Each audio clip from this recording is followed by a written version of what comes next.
Hello, പുതിയൊരു വീഡിയോയിലേക്ക് എല്ലാവർക്കും സ്വാഗതം. അപ്പോൾ കഴിഞ്ഞ കുറച്ച് നാളുകളായിട്ട് കുറേയധികം പേര് നമ്മളോട് ചോദിക്കാറുള്ള ചോദ്യമാണ് ഫ്രാൻസിൽ എങ്ങനെയാണ് അക്കോമഡേഷൻ എടുക്കുക, അല്ലെങ്കിൽ പാരീസിലേക്ക് ആദ്യമായിട്ട് സ്റ്റുഡൻ്റായിട്ട് വരുന്ന സമയത്ത് എങ്ങനെയായിരിക്കും നമ്മൾ ഇവിടെ ഒരു പ്രോപ്പറായിട്ട് അക്കോമഡേഷൻ എടുക്കുക. പ്രോപ്പർ എന്ന് പറയുമ്പം നമ്മുടെ കോളേജിൻ്റെ അടുത്തും പാരീസ് സിറ്റിയിലോ അല്ലെങ്കിൽ അതിൻ്റെ സബർബിൽ എവിടെയെങ്കിലും ഒരു സേഫ് ആയിട്ട് അക്കോമഡേഷൻ എടുക്കുക എങ്ങനെയാണെന്ന് കുറേയധികം പേര് നമ്മളോട് മെസ്സേജ് ചോദിച്ചിട്ടുണ്ട്.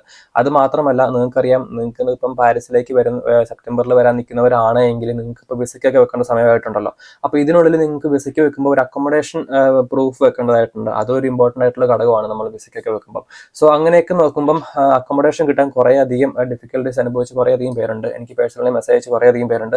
അതുപോലെ തന്നെ യൂട്യൂബ് കമൻസിലായാലും നമ്മുടെ വാട്സപ്പിൻ്റെ കമ്മ്യൂണിറ്റിയിലും വാട്സപ്പിൻ്റെ ഗ്രൂപ്പിലും ഒക്കെ കുറേയധികം മെസ്സേജസ് നമ്മൾ കണ്ടിട്ടുണ്ട്. സോ അതുകൊണ്ടായിരിക്കും നമ്മൾ ഈ ഒരു വീഡിയോയിൽ അക്കോമഡേഷനെ പറ്റി കംപ്ലീറ്റ്ലി പറയാൻ പോവുകയാണ്. ഇവിടെ എങ്ങനെയാണ് അക്കോമഡേഷൻ എടുക്കുക, അതിനുള്ള പോസിബിൾ ആയിട്ടുള്ള എല്ലാ വഴികളും ഈ ഒരു വീഡിയോയിൽ നമ്മൾ ഡിസ്കസ് ചെയ്യുന്നുണ്ടായിരിക്കും. ഇത് പിന്നെ പറയാനുള്ളത്, നിങ്ങൾ നാട്ടിൽ നിന്ന് പാരീസിലേക്ക് വരുന്നവർക്ക് മാത്രമല്ല, ഇവിടെ ഇപ്പം നിലവിൽ പാരീസിൽ താമസിക്കുന്നവർക്കും ഇതേ ഒരു ഡൗട്ടുണ്ട്, ഇതേ ഒരു അക്കോമഡേഷൻ കിട്ടാനുള്ള കുറേയധികം ബുദ്ധിമുട്ടുകളുണ്ട്. അപ്പം ഈ ഒരു കാര്യങ്ങളൊക്കെയാണ് നമ്മൾ ഈ ഒരു വീഡിയോയിൽ പറയാൻ പോകുന്നത്. സോ നമ്മുടെ ഇവിടുത്തെ പ്രോബ്ലം അല്ലെങ്കിൽ ഇഷ്യൂ എന്താണെന്ന് വെച്ചാൽ നമുക്ക് ഇവിടെ അക്കോമഡേഷൻ കിട്ടാനില്ല എന്നുള്ളതാണ്. അപ്പം നിങ്ങൾ പാരീസിലേക്ക് വരുന്നവരാണ് അല്ലെങ്കിൽ പാരീസിലുള്ളവരാണ്, അക്കോമഡേഷൻ കിട്ടാൻ ഡിഫിക്കൽട്ട് ആയിട്ടുള്ള സിറ്റുവേഷൻ ആണ്, വേറൊരു വഴിയില്ല എന്നൊക്കെ പറയുമ്പോഴും നമ്മൾ ഇവിടുത്തെ എന്തുകൊണ്ട് നമുക്കിവിടെ അക്കോമഡേഷൻ കിട്ടുന്നില്ല എന്നുള്ളതിന്റെ കാരണം നമ്മൾ എന്തായാലും മനസ്സിലാക്കി വെക്കണം. അതിലൊന്നാമത്തെ കാരണം വേറൊന്നുമല്ല, ഷോർട്ടേജ് ഓഫ് ഫ്ലാറ്റ്സ് തന്നെയാണ്. ഇതിപ്പോൾ ഞാനിവിടെ എക്സ്പീരിയൻസ് ചെയ്തതിന്റെ ബേസിൽ പറയുന്നതല്ല. നമ്മൾ റിയൽ എസ്റ്റേറ്റ് മാർക്കറ്റ് ഉണ്ടല്ലോ, ഇവിടെ റെന്റൽ റിയൽ എസ്റ്റേറ്റ് മാർക്കറ്റ് ഉണ്ട്. സ്റ്റാറ്റിസ്റ്റിക്സ് നമ്മൾ ഈ ഗൂഗിളിൽ നോക്കുകയാണെങ്കിൽ കൂടി നമുക്ക് അതിനകത്ത് കാണാൻ മനസ്സിലാകും. ഇവിടെ ഒരു ഏകദേശം 50 മുതൽ ഒരു 60% വരെ ഷോർട്ടേജ് ഉണ്ട്. നമ്മുടെ പ്രത്യേകിച്ച് റെന്റൽ പ്രോപ്പർട്ടികളുടെ അവൈലബിലിറ്റീസിൽ ഷോർട്ടേജ് ഉണ്ട്. അപ്പോൾ അതായിരിക്കും മെയിൻ ആയിട്ടുള്ള കാരണം. പിന്നെ പറയാനുള്ളത്, നമ്മൾ എടുക്കാൻ പോകുന്ന അക്കോമഡേഷൻ്റെ ഓണർ അല്ലെങ്കിൽ ലാൻഡ് ഓണറിൻ്റെ കൺസേൺസ് ആണ്. കാരണം നമ്മളൊരു അക്കോമഡേഷൻ എടുക്കാൻ പോകുമ്പോൾ അവർ ലാൻഡ് ഓണർ നമ്മുടെ കയ്യിൽ നിന്ന് കുറേയധികം ഡോക്യുമെൻറ്റ്സ് ചോദിക്കും. നമ്മൾ എടുക്കാൻ പോകുന്ന അക്കോമഡേഷൻ്റെ നമുക്കിപ്പോൾ ഒരു റെൻറ്റ് 400 യൂറോ ആണെങ്കിൽ അറ്റ്ലീസ്റ്റ് അതിൻ്റെ ഡബിൾ എങ്കിലും ഉണ്ടായിരിക്കണം നമുക്കിവിടെ സാലറി.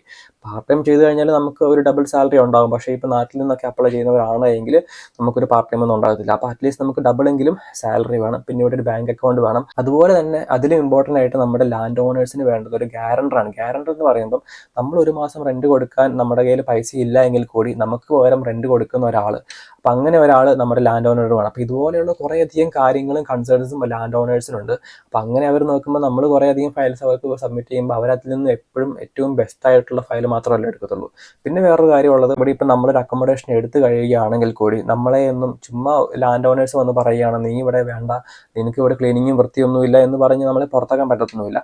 ഒരു മാസം മുമ്പേ നോട്ടീസ് കൊടുക്കണം. അതുപോലെ ഇവിടുത്തെ ഈ ലാൻഡ് ഓണേഴ്സിന് എവിക്ഷൻ പ്രൊസീജിയേഴ്സ് ഉണ്ടല്ലോ, അതായത് നമ്മളെ വീട്ടിൽ നിന്ന് മാറ്റുക എന്നുള്ള ആ ഒരു പ്രൊസീജിയർ വളരെയധികം കോംപ്ലിക്കേറ്റഡ് ആയിട്ടുള്ളൊരു കാര്യമാണ്. അതുപോലെ തന്നെ വേറൊരു കാര്യമുള്ളത്, നവംബർ ടു മാർച്ച്, അതായത് ആ ഒരു വിന്റർ സമയത്ത് ഇവിടെ എവിക്ഷൻ പ്രൊസീജിയേഴ്സ് ഒക്കെ നിർത്തി വെച്ചിരിക്കുകയാണ്. ലീഗലി ഒരു ലാൻഡ് ഓണറിന് ഒരു ടെനന്റിനെ നമ്മുടെ വീട്ടിൽ നിന്ന് അവരുടെ വീട്ടിൽ നിന്ന് മാറ്റാൻ സാധിക്കത്തില്ല. സോ ഇതുപോലെയുള്ള കുറേയധികം കൺസേൺസ് ഉണ്ട് ലാൻഡ് ഓണേഴ്സിന്. അപ്പം അതുകൊണ്ട് തന്നെ നിങ്ങളൊരു ഫയൽ സബ്മിറ്റ് ചെയ്യുമ്പോഴോ അല്ലെങ്കിൽ ലാൻഡ് ഓണേഴ്സിനെ ആയിട്ട് കോൺടാക്ട് ചെയ്യുമ്പോഴോ അവരെപ്പോഴും കൊടുക്കുന്നതിൽ ബെസ്റ്റ് പ്രൊഫൈൽ മാത്രമേ അവർ ചൂസ് ചെയ്യത്തുള്ളൂ. സോ ഇതൊക്കെയാണ് നമുക്ക് ഇവിടെ പാരീസിൽ ഒരു അക്കോമഡേഷൻ കിട്ടാനുള്ള ഡിഫിക്കൽട്ടീസ്. പിന്നെ വേറൊരു കാര്യം, പ്രത്യേകിച്ച് ഇന്ത്യക്കാരെ പറ്റി പറയുകയാണെങ്കിൽ, ഞാനിവിടെയുള്ള കുറേയധികം ലാൻഡ് ഓണേഴ്സിനോട് സംസാരിച്ചിട്ടുണ്ട്. അക്കോമഡേഷൻ എടുക്കുന്ന ആ ഒരു സമയത്ത് എനിക്കും കുറേയധികം ഡിഫിക്കൽട്ടീസ് ഒക്കെ വന്നിട്ടുണ്ടല്ലോ. അപ്പോൾ നമ്മൾ എന്തായാലും ലാൻഡ് ഓണേഴ്സിനെ സംസാരിക്കും, അക്കോമഡേഷൻ ഉണ്ടോ, എങ്ങനെയാണ് അതിൻ്റെ കാര്യങ്ങളെന്നൊക്കെ ചോദിക്കുമ്പം അവർക്ക് പൊതുവെ ഇന്ത്യൻ വിദ്യാർത്ഥികൾക്ക് അക്കോമഡേഷൻ കൊടുക്കാൻ വലിയ താല്പര്യമൊന്നുമില്ല. അതിനുള്ള കാരണം അവരുടെ പാർട്ടിങ് നടത്തുന്നു, പ്രോപ്പറായിട്ട് ക്ലീൻ ചെയ്യുന്നില്ല. അതുപോലെ തന്നെ ഇപ്പോൾ 4 പേർക്ക് അക്കോമഡേഷൻ കൊടുക്കുകയാണെങ്കിൽ ഒരു 8 പേര് വന്ന് താമസിക്കും. അപ്പോൾ ഇങ്ങനെ 1-2 പേര് ഇങ്ങനെ ചെയ്യുമ്പം അത് ഇവിടെ ഒരു മെയിൻ അക്കോമഡേഷൻ അല്ലെങ്കിൽ ആ ഒരു റിയൽ എസ്റ്റേറ്റ് ലാൻഡ് ഓണേഴ്സിൻ്റെ ഇടയ്ക്ക് വലിയൊരു ടോക്ക് ആയിട്ടുണ്ട്. സോ അതൊക്കെ ഇതിപ്പോൾ ഇതുപോലുള്ള കുറേയധികം കോമൺ റീസൺസ് ഉണ്ട്. ഇപ്പോൾ നിങ്ങൾക്ക് മനസ്സിലായി കാണും നമുക്കിവിടെ അക്കോമഡേഷൻ കിട്ടാതിരിക്കാനുള്ള കാരണങ്ങൾ, അല്ലെങ്കിൽ അക്കോമഡേഷൻ സെർച്ച് ചെയ്യുമ്പോൾ ഇത്രയധികം ഡിഫിക്കൽട്ടി സിറ്റുവേഷൻ ഫീൽ ചെയ്യാനുള്ള കാരണങ്ങൾ എന്തൊക്കെയാണെന്ന് നിങ്ങൾക്ക് മനസ്സിലായി കാണും. ഇനി നമുക്ക് നോക്കാനുള്ളത്, എങ്ങനെയാണ് ഫ്രാൻസിൽ അല്ലെങ്കിൽ പാരീസിലേക്ക് വരുമ്പോൾ അക്കോമഡേഷൻ എടുക്കുന്നത് നമുക്ക് നോക്കാം. അതിനുള്ള പോസിബിൾ ആയിട്ടുള്ള സൊല്യൂഷൻസ്, പോസിബിൾ ആയിട്ടുള്ള വേസ് ഏതൊക്കെയാണെന്ന് നമുക്ക് നോക്കാം. നിങ്ങളുടെ യൂണിവേഴ്സിറ്റി എന്തെങ്കിലും തരത്തിലുള്ള അക്കോമഡേഷൻ സർവീസസ് ഒക്കെ പ്രൊവൈഡ് ചെയ്യുന്നുണ്ടോ എന്ന് നോക്കുക.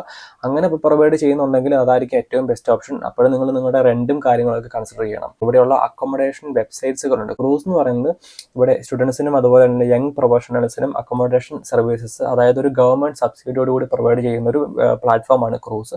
ക്രൂസിൽ അക്കോമഡേഷൻ കിട്ടാൻ നല്ല പാടാണ്, പക്ഷേ കിട്ടിയവരുമുണ്ട്. നിങ്ങൾ എന്തായാലും നിങ്ങൾ ക്രൂസിൽ അപ്ലൈ ചെയ്ത് നോക്കുക. ഒന്നാമത്തെ വെബ്സൈറ്റ്സ് ക്രൂസ്, അത് പറഞ്ഞു കഴിഞ്ഞു. രണ്ടാമത്തെ വെബ്സൈറ്റ്സ് സ്റ്റുഡപ്പാർട്ടാണ്. സ്റ്റുഡപ്പാർട്ട് കഴിഞ്ഞാൽ ലോഡ്ജസ്, സെലോജർ, ലെബോങ്ക്വ, ഇമ്മോജൂൺ, ഇങ്ങനെ കുറേയധികം വെബ്സൈറ്റ്സുകളുണ്ട്. ആ ഒരു വെബ്സൈറ്റ്സുകൾ അറ്റ്ലീസ്റ്റ് അറ്റ്ലീസ്റ്റ് ഒരു 10എണ്ണമെങ്കിലും ഞാൻ ഈ ഒരു വീഡിയോയുടെ ഡിസ്ക്രിപ്ഷൻ ബോക്സിൽ കൊടുക്കുന്നുണ്ടായിരിക്കും. നിങ്ങൾ അതിലേക്ക് കയറി ഒന്ന് അപ്ലൈ ചെയ്ത് നോക്കുക. അറ്റ്ലീസ്റ്റ് നിങ്ങളൊന്ന് ഫെമിലിയറൈസ് ആയി വെക്കുക. ഒരു പക്ഷേ നിങ്ങൾ ഇവിടെ എത്തിക്കഴിഞ്ഞതിന് ശേഷം നിങ്ങൾക്ക് അക്കോമഡേഷൻ നോക്കേണ്ട സമയം വരുമ്പോൾ നിങ്ങൾക്ക് അപ്ലൈ ചെയ്യാമല്ലോ. മൂന്നാമത്തെ വഴി എന്ന് പറയുന്നത് ഫേസ്ബുക്കാണ്. ഫേസ്ബുക്ക് ഗ്രൂപ്പുകളാണ്. ഫേസ്ബുക്ക് ഗ്രൂപ്പ് എന്ന് പറയുമ്പോൾ Indians in Paris, rentals in Paris, Indians in France പോലെയുള്ള കുറേയധികം ഫേസ്ബുക്ക് ഗ്രൂപ്പുകളുണ്ട്, കുറേയധികം ഫേസ്ബുക്ക് കൂട്ടായ്മകളുണ്ട്. ആ ഒരു കമ്മ്യൂണിറ്റികളിലൊക്കെ കുറേയധികം പേര് അക്കോമഡേഷൻ ഏജൻസ്, അക്കോമഡേഷൻ ബ്രോക്കേഴ്സൊക്കെ അവരുടെ അക്കോമഡേഷൻ അവൈലബിൾ ആണെങ്കിൽ അവരടുത്ത് ലിസ്റ്റിങ്സ് ഇടും, ഡീറ്റെയിൽസും കാര്യങ്ങളൊക്കെ ഇടും. അപ്പം അതിനകത്ത് നിങ്ങൾ അങ്ങനെ ഡീറ്റെയിൽസ് ഇടുമ്പോൾ നിങ്ങൾക്ക് അത് ഓക്കെ ആണെന്ന് തോന്നുകയാണ് എങ്കിൽ നിങ്ങൾ ആ ഡീറ്റെയിൽസ് ഇട്ട് ആളെ കോൺടാക്ട് ചെയ്യുക, മെസ്സേജ് അയക്കുക. പിന്നെ മെസ്സേജ് അയക്കുമ്പോൾ ശ്രദ്ധിക്കേണ്ട കാര്യം, ഞാനിപ്പോൾ നേരത്തെ പറഞ്ഞ വെബ്സൈറ്റ്സ് വഴിയാണെങ്കിലും നിങ്ങൾ ശ്രദ്ധിക്കേണ്ട കാര്യം, ഇതിനകത്തൊക്കെ കുറേയധികം സ്കാമേഴ്സ് ഉണ്ട്, ഫ്രോഡ് ചെയ്യുന്ന കുറേയധികം ആക്ടിവിറ്റീസ് ഇതിനകത്തൊക്കെ നടക്കാറുണ്ട്. നിങ്ങൾ ഒരിക്കലും ചാടി കയറി പൈസ അയച്ചു കൊടുക്കാതിരിക്കുക. അക്കോമഡേഷൻ്റെ ഒരു വെർച്വൽ ടൂറെങ്കിലും നടത്തുക, അല്ലെങ്കിൽ കോൺട്രാക്ട് എങ്ങനെയാണ്, റെൻറ്റ് കാര്യങ്ങൾ എങ്ങനെയാണെന്നൊക്കെ നോക്കുക. എന്നതിന് ശേഷം മാത്രം നിങ്ങൾ പേയ്മെൻറ്റും കാര്യങ്ങളൊക്കെ നടത്തുക. സോ നമ്മൾ പറഞ്ഞ് ഫസ്റ്റ് യൂണിവേഴ്സിറ്റിയുടെ ഒരു ഓപ്ഷൻ ഉണ്ടെങ്കിൽ അത് ട്രൈ ചെയ്യുക, അല്ലെങ്കിൽ യൂണിവേഴ്സിറ്റിക്ക് പാർട്ണർ ആയിട്ടുള്ള എന്തെങ്കിലും വെബ്സൈറ്റ്സുകൾ ഉണ്ടെങ്കിൽ അത് ട്രൈ ചെയ്യുക. അതില്ല എങ്കിൽ രണ്ടാമത്തെ ഓപ്ഷൻസ് വെബ്സൈറ്റ്സുകളാണ്, സ്റ്റുഡൻറ്റ് റെസിഡൻസികളാണ്. ഇത് ഗൂഗിൾ സെർച്ച് ചെയ്താലും കിട്ടും കേട്ടോ. അങ്ങനെയുള്ള കുറച്ച് വെബ്സൈറ്റ്സുകൾ ഞാൻ ഈ ഒരു വീഡിയോയുടെ ഡിസ്ക്രിപ്ഷൻ ബോക്സിൽ ഇടുന്നുണ്ടായിരിക്കും. മൂന്നാമത്തെ ഓപ്ഷൻ എന്ന് പറയുന്നത് ഫേസ്ബുക്ക് ഗ്രൂപ്പുകളാണ്. ഫേസ്ബുക്ക് ഗ്രൂപ്പ് എന്ന് പറയുമ്പോൾ Indians in Paris, Indians in France, rentals in Paris, rentals in France, അങ്ങനത്തെ കുറേയധികം ഫേസ്ബുക്ക് ഗ്രൂപ്പ്സ് ഉണ്ട്.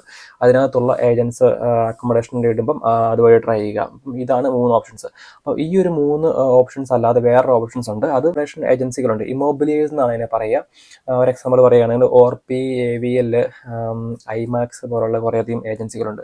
ഈ അക്കോമഡേഷൻ ഏജൻസികൾക്ക് വെബ്സൈറ്റ്സും ഉണ്ട്, അതുപോലെ തന്നെ അവർക്ക് ഓഫീസും ഉണ്ട്. പാരീസിലും അതുപോലെ തന്നെ എല്ലായിടങ്ങളിലും അവർക്ക് കുറേയധികം ഓഫീസസ് ഉണ്ട്.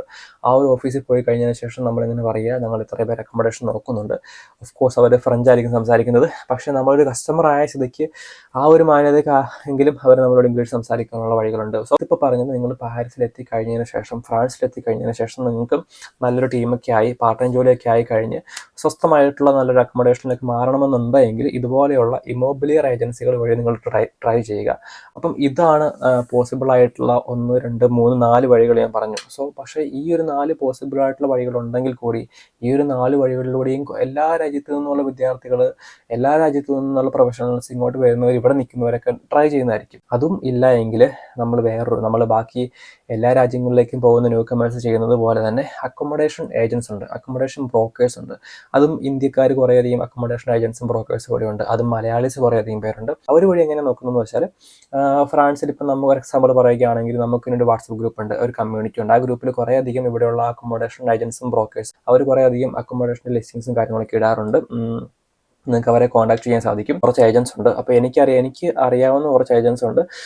അപ്പോൾ അവരുടെയൊക്കെ കോൺടാക്ട് ഡീറ്റെയിൽസും ഈ ഒരു വീഡിയോയുടെ ലിങ്കിൽ ഞാൻ കൊടുക്കുന്നുണ്ടായിരിക്കും. കാരണം കഴിഞ്ഞ പ്രാവശ്യം നമ്മൾ ആ ഒരു വീഡിയോ ചെയ്തപ്പോഴും ഇതുപോലുള്ള കുറേയധികം പേരുടെ കോൺടാക്ട് ഡീറ്റെയിൽസ് ഒന്നും കൊടുത്തിരുന്നില്ല. പക്ഷേ ഇത്തവണ നമ്മൾ കുറച്ച് പേരുടെ കോൺടാക്ട് ഡീറ്റെയിൽസ് കൊടുക്കുന്നുണ്ടായിരിക്കും. നിങ്ങൾക്ക് അവരെ കോൺടാക്ട് ചെയ്യാം. കോൺടാക്ട് ചെയ്ത് കഴിഞ്ഞതിന് ശേഷവും നിങ്ങൾ ഉറപ്പ് വരുത്തേണ്ട കാര്യം, എത്ര റെൻ്റെന്ന് ചോദിക്കണം, ഡെപ്പോസിറ്റ് എത്രയെന്ന് ചോദിക്കണം, ഏജൻസി ഫീസ് എത്രയാണെന്ന് ചോദിക്കണം.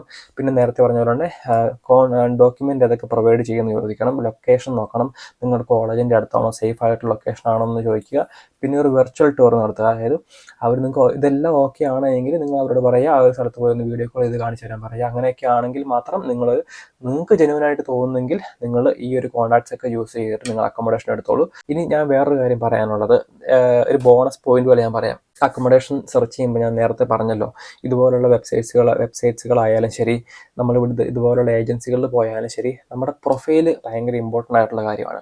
അപ്പം നിങ്ങൾ എങ്ങനെയാണ് ഇവിടെ ഒരു നല്ല പ്രൊഫൈൽ ക്രിയേറ്റ് ചെയ്യുന്നതെന്ന് വെച്ചാൽ, നിങ്ങളൊരു സ്റ്റുഡൻ്റ് ആയിട്ട് ഇവിടെ വന്നു, സപ്പോസ് നിങ്ങൾ EMLVയിൽ ഒരു സ്റ്റുഡൻ്റ് ആയിട്ട് വന്നു. അപ്പം ഒരു ലാൻഡ് ഓണർ നോക്കുമ്പം സ്റ്റുഡൻ്റ് ആണെന്നുള്ളൊരു പേപ്പർ വേണം. അത് സ്കോൾ റേറ്റ്, അത് നിങ്ങളുടെ കയ്യിൽ എപ്പോഴും ഉണ്ടായിരിക്കണം. അതെല്ലാം എല്ലാ കോളേജിലും തരും. പിന്നെ ബാങ്ക് അക്കൗണ്ട്, ബാങ്ക് അക്കൗണ്ടിൻ്റെ ഒരു പേപ്പർ, അത് ബാങ്കിൽ അക്കൗണ്ട് ക്രിയേറ്റ് ചെയ്താൽ ഓഫ് കോഴ്സ് നമുക്കത് കിട്ടും. ഇവിടെ വന്നു കഴിഞ്ഞതിന് ശേഷമാട്ടോ ഞാൻ പറഞ്ഞത്, വന്നു കഴിഞ്ഞതിന് ശേഷം നിങ്ങൾക്ക് നല്ലൊരു സേഫറായിട്ടുള്ള അക്കോമഡേഷൻ എടുക്കണം എന്നുണ്ടെങ്കിൽ ആ ഒരു സമയത്തെ കാര്യമാണ് ഞാൻ പറയുന്നത്. സ്കോൾ റേറ്റ്, പിന്നെ ബാങ്കിൽ നിന്നുള്ള ഒരു ഡോക്യുമെൻറ്റ്, ബാങ്കിൽ നിന്നുള്ളൊരു പേപ്പർ, പിന്നെ നിങ്ങൾ അഫ്കോഴ്സ് നിങ്ങൾ ഇതുപോലുള്ള ഏജൻസികൾ വഴിയോ വെബ്സൈറ്റ്സ് വഴിയോ ട്രൈ ചെയ്യുമ്പോൾ നിങ്ങൾക്ക് എന്തായാലും പാർട്ട് ടൈം ജോലിയെങ്കിലും മിനിമം വേണം. എങ്കിൽ മാത്രമേ നമുക്കിവിടെ കിട്ടത്തുള്ളൂ. അപ്പം നിങ്ങൾ 4 പേര് നോക്കുകയാണ്, ഒരു അപ്പാർട്ട്മെൻറ്റ് നോക്കുകയാണ്, 4 പേർക്കും ജോലിയുണ്ട്. അപ്പം പിന്നെ 4 പേർക്കും ജോലി ഉണ്ടെങ്കിൽ അതിൻ്റെ കോൺട്രാക്ട് പേ സ്ലിപ്പോ ഈ ഒരു ഡോക്യുമെൻറ്റ് വേണം. പിന്നെ ഇമ്പോർട്ടൻ്റ് ആയിട്ടുള്ളത് നമ്മുടെ ഗ്യാരണ്ടറാണ്. നമുക്ക് ഇവിടെ ഗ്യാരണ്ടർ സർവീസ് അവൈലബിൾ ആണ്. അതെങ്ങനെയാണെന്ന് വെച്ചാൽ 2 ഓപ്ഷൻ ഉണ്ട്. ഒന്ന് ഗ്യാരൻമിയും ഒന്ന് വിസാലയും. ഗ്യാരൻമിയും വിസാലയും രണ്ടും 2 പ്ലാറ്റ്ഫോംസ് ആണ്. രണ്ടിലും നിങ്ങൾക്ക് ഗ്യാരണ്ടർ സർവീസസ് ഒക്കെ പ്രൊവൈഡ് ചെയ്യും. ഗ്യാരണ്ടിയിൽ എനിക്ക് തോന്നുന്നു വിസ കിട്ടുന്നതിന് മുമ്പ് തന്നെ നിങ്ങൾക്ക് ഗ്യാരണ്ടിയിൽ ആപ്ലിക്കേഷൻ കൊടുത്തൊരു ഗ്യാരണ്ടർ പ്രൊഫൈൽ നമുക്ക് ക്രിയേറ്റ് ചെയ്തെടുക്കാൻ പറ്റും. വിസാലയിലാണെങ്കിൽ നിങ്ങൾക്ക് വിസ കിട്ടി കഴിഞ്ഞതിന് ശേഷം നിങ്ങൾക്ക് വിസാല, ഞാൻ ആ സൈറ്റിൻ്റെ ലിങ്കൊക്കെ താഴെ കൊടുക്കാം കേട്ടോ. വിസാലയിൽ നിങ്ങൾ ക്രിയേറ്റ് ചെയ്തിട്ട് നിങ്ങൾ അക്കൗണ്ട് ക്രിയേറ്റ് ചെയ്യുക. അങ്ങനെ ഒരു ഇതുപോലെ എനിക്ക് തോന്നുന്നു അതിനകത്ത് നിങ്ങളുടെ വിസയും സ്റ്റുഡൻറ്റിൻ്റെ സ്കോൾ റേറ്റും കാര്യങ്ങളൊക്കെ കൊടുക്കണം. അതൊക്കെ കൊടുത്തു കഴിഞ്ഞതിന് ശേഷം നിങ്ങൾക്ക് വിസാലയിൽ അവർ ഗ്യാരണ്ടർ സർവീസ് പ്രൊവൈഡ് ചെയ്യുന്ന ഒരു ഡോക്യുമെൻ്റ് വരും. ആ ഒരു ഡോക്യുമെൻ്റ് ഉണ്ടെങ്കിൽ അത് അടിപൊളിയാണ്. നിങ്ങളെ ഇവിടെയുള്ള എല്ലാ ലാൻഡ് ഓണേഴ്സും ഈ ഒരു 2 ഡോക്യുമെൻ്റ് അക്സെപ്റ്റ് ചെയ്യും. കൂടുതലും വിസാലയാണ് അക്സെപ്റ്റ് ചെയ്യുന്നത്. പിന്നെ വേറൊരു കാര്യം പറയാനുള്ളത്, നിങ്ങൾ ഇതൊരു ഇമ്പോർട്ടൻ്റ് ആയിട്ടുള്ള കാര്യമാണ്. ഇപ്പം നിങ്ങൾ വരുന്നത് സെപ്റ്റംബറിലായിരിക്കും, പക്ഷെ നിങ്ങൾക്ക് വിസ ഒരു 3-4 മാസം മുമ്പ് തന്നെ വെക്കണമല്ലോ. ആ ഒരു സമയത്ത് നിങ്ങൾക്ക് ഡോക്യുമെൻറ്റിൻ്റെ ആവശ്യമുണ്ട്, അക്കോമഡേഷൻ കോൺട്രാക്റ്റിൻ്റെ ആവശ്യമുണ്ട്. അതാണ് ഏറ്റവും കൂടുതൽ വിദ്യാർത്ഥികൾ സ്ട്രഗിൾ ചെയ്യുന്ന ഒരു കാര്യം. ഇവിടെ നമുക്കൊരു കോൺട്രാക്റ്റോ ഡൊമിസിലോ വിസയ്ക്ക് വെക്കാൻ വേണ്ടി കിട്ടണമെങ്കിൽ നമ്മളൊരു പ്രോപ്പർ അക്കോമഡേഷൻ ബുക്ക് ചെയ്യണം. നിങ്ങൾ വരുന്നത് സെപ്റ്റംബറിലാണെങ്കിൽ നിങ്ങൾ വിസയ്ക്ക് വെക്കുന്നത് മെയ്, ജൂൺ, ജൂലൈയിലൊക്കെ ആയിരിക്കുമല്ലോ. ആ സമയത്ത് വെക്കുമ്പോൾ നിങ്ങൾക്ക് ഒരു പക്ഷേ അത്രയും നാൾ മുമ്പേ വിസ കിട്ടുമോ എന്ന് അറിയത്തില്ല ചിലർക്ക്. അപ്പോൾ നമ്മൾ ഡെപ്പോസിറ്റും റെൻറ്റും ഏജൻസി ഫീസും കൊടുത്ത് നമുക്ക് ഒരു അക്കോമഡേഷൻ എടുക്കുകയാണെങ്കിൽ അതൊരു പക്ഷേ ഭയങ്കര എക്സ്പെൻസീവ് ആണ്. നമുക്ക് വിസ കിട്ടി ഒരു അൺസർട്ടൺ ഫീലിങ്സ് നമുക്ക് വരാനുള്ള ചാൻസസ് ഉണ്ട്. സോ അങ്ങനെയുള്ള സമയത്തും എനിക്ക് തോന്നുന്നു കുറേയധികം ഏജൻസി ഇവിടെ അക്കോമഡേഷൻ കോൺട്രാക്റ്റും ഡൊമിസിലും എനിക്ക് ചെറിയ 100-നും 200-നും യൂറോയ്ക്കും ഇടയ്ക്ക് ആ ഒരു റേഞ്ചിൽ ഇവർ അക്കോമഡേഷൻ കോൺട്രാക്റ്റും ഡൊമിസിലും കൊടുക്കുന്നുണ്ട്.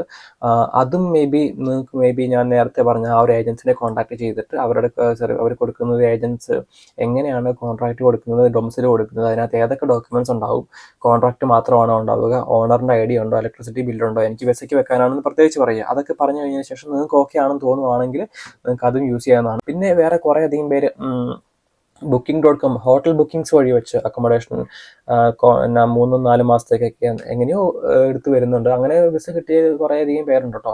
വിസ കിട്ടിയവരുണ്ട്, വിസ കിട്ടാത്തവരുണ്ട്. സോ വിസ എന്ന് പറയുന്ന ഒരു ഭാഗ്യമാണ്. എങ്കിലും എപ്പോഴും കോൺട്രാക്റ്റ് ആണ് വിസയ്ക്ക് വെക്കുമ്പോൾ ഒരു പ്രോപ്പർ അക്കോമഡേഷൻ പ്രൂഫ് എന്ന് പറയുന്നത്.